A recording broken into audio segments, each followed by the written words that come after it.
Hello, my listener. Today is yet another exciting episode. Today we're going to be troubleshooting. That is listing problem singers face using their chest voice and preferring solutions to them. So wherever you are, welcome to your 30-day podcast marathon. Everything vocal registers, and we're about to make another musical quantum leap.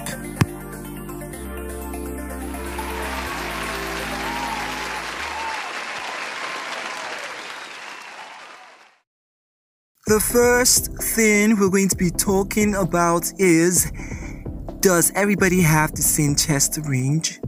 Well, the answer to this is an absolute no. Just like this same way everybody's talking pitch is no different.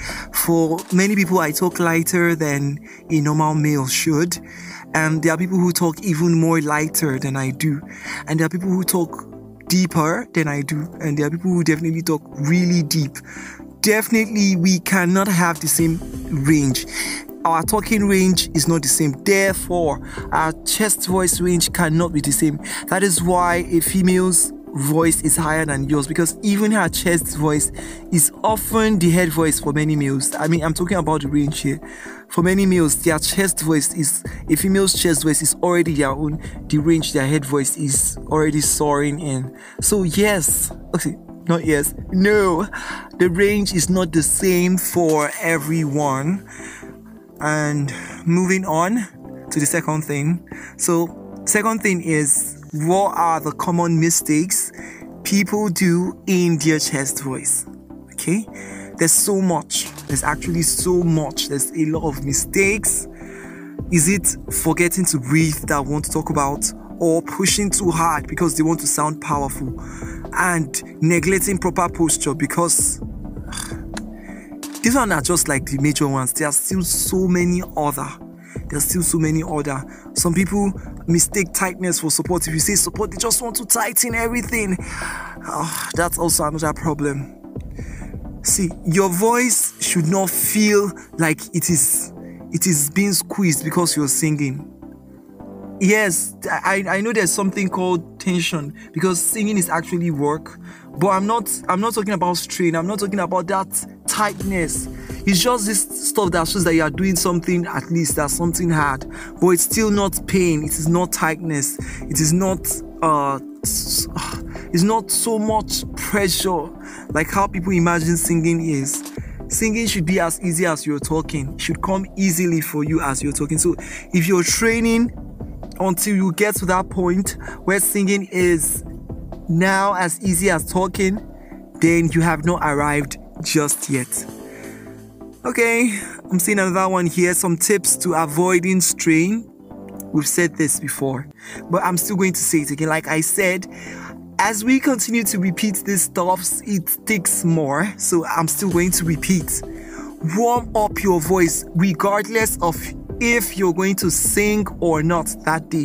When you wake up in the morning, after doing the necessary things you want to do, the next thing I would love for you to do is, or your voice would love and appreciate, is when you warm up.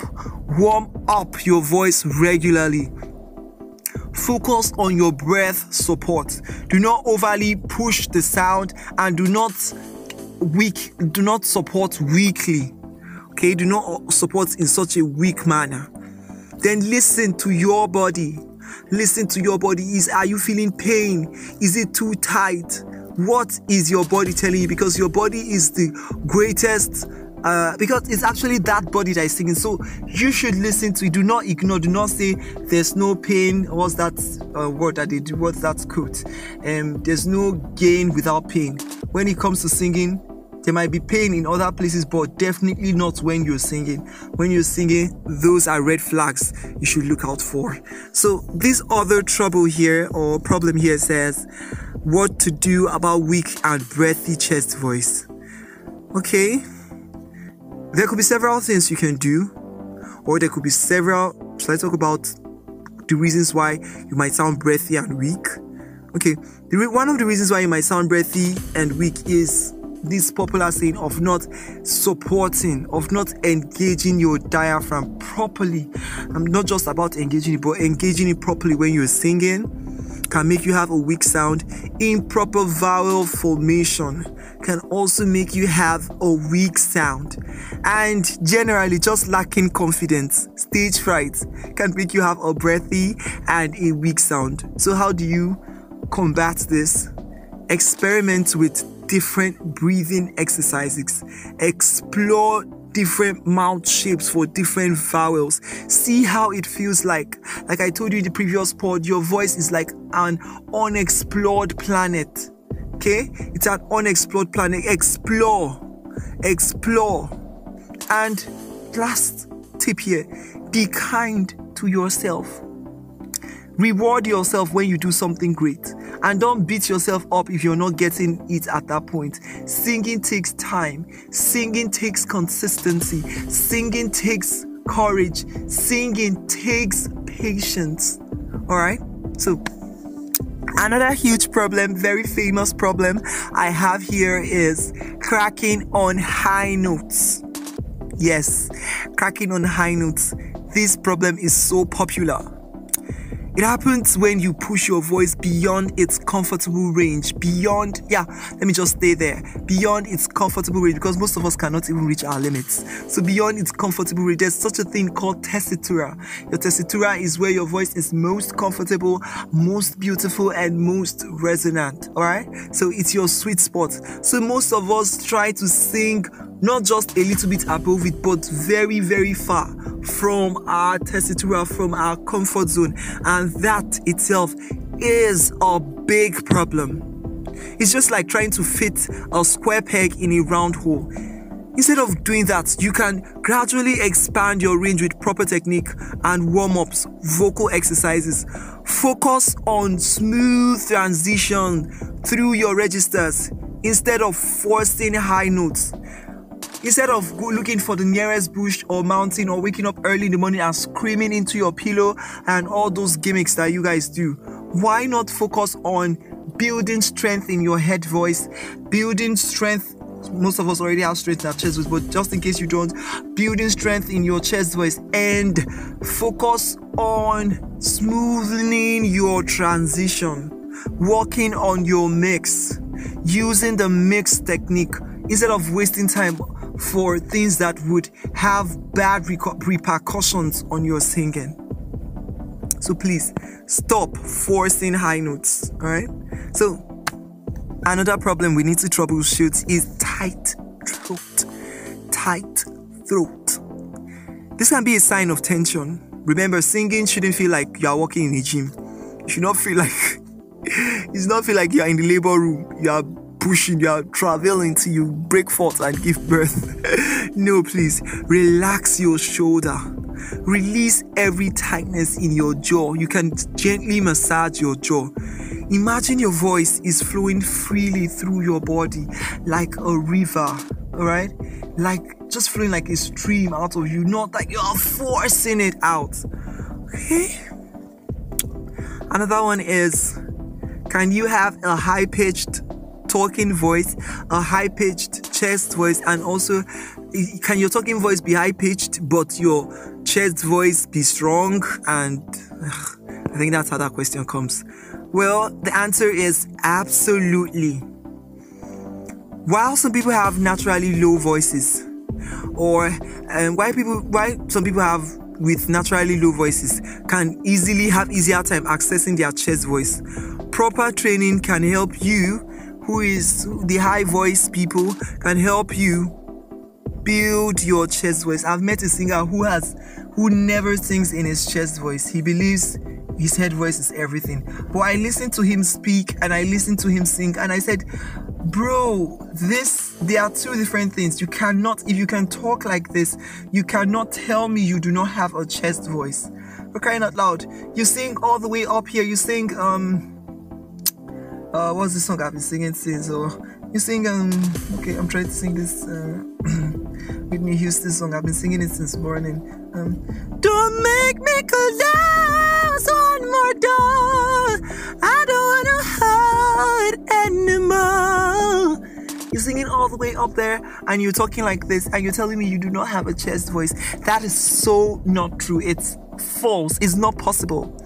So I listened to him sing, and he's like, I don't have a chest voice, blah, blah. I say, you do. If you can speak this way, you definitely do have a chest voice. You just need to sing from there. You just need to work on it.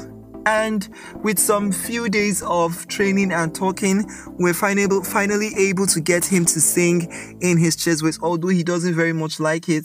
But it's there. Vocal registers are inherent. Okay, although some registers, that's why we do not call it. I know some of us here at Eden School of Sounds do not call the whistle a particular register. We just believe it's an extension of the chest voice, although it's popularly called a whistle register.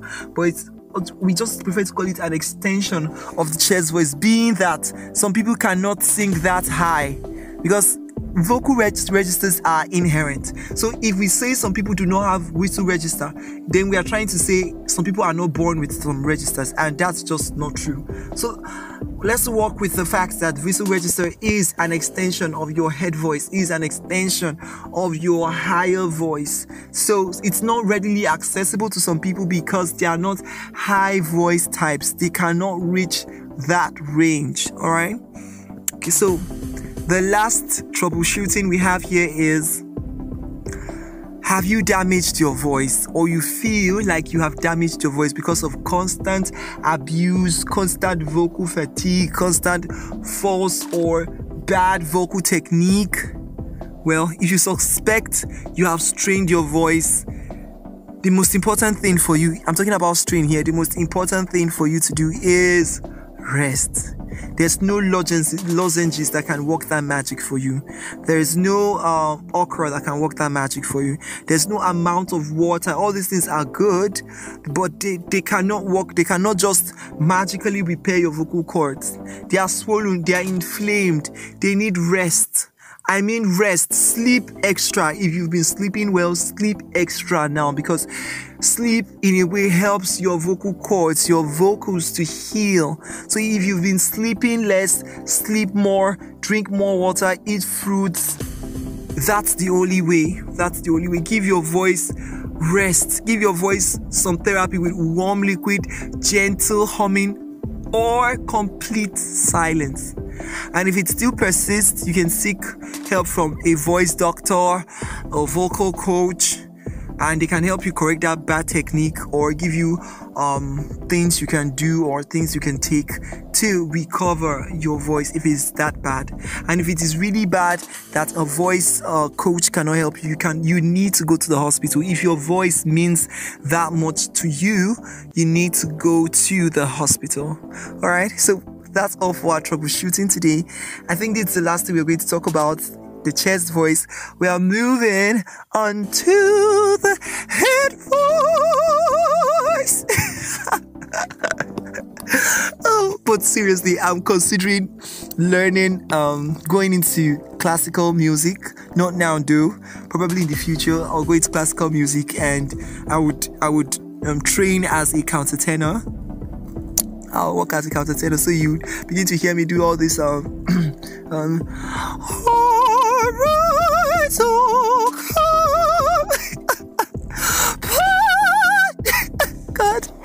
it's so funny, but people adore this kind of singing. I do not know why. I don't have an explanation to, because it can be really boring for some of us, but people do appreciate this kind. In fact, in the old times, in the ancient times, this was the only kind of music that was available to them. So they go pay and just go listen to someone sing, and they call this beautiful singing. Well, I've listened to quite a number of events like this, of operatic events, classical music, and yes, classical music can be so beautiful, can bring tears to your eyes.